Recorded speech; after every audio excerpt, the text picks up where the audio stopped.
اہل سنت والجماعت میں داخل ہے، اس کے بیانات سننے چاہیے یا نہیں؟ یہ ڈاکٹر بھی ہے، ذاکر بھی ہے، نائک بھی ہے، اہل سنت والجماعت نہیں ہے۔ سمجھ آ گئی؟ یہ ڈاکٹر بھی ہے، ذاکر بھی ہے اور نائک بھی ہے، اہل سنت والجماعت نہیں ہے۔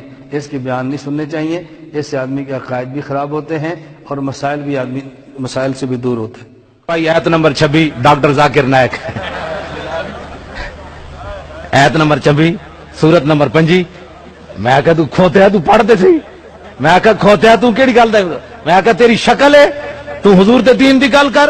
بیچارے ذاکر نائک کو یہودیوں کا ایجنٹ بنا دے، تو ٹائی پہنتا ہے، کوٹ پہنتا ہے، یہودیوں کا ایجنٹ، یہودیوں کا ایجنٹ۔ یا اللہ میری توبہ، اتنا تعصب، اتنی حقارت۔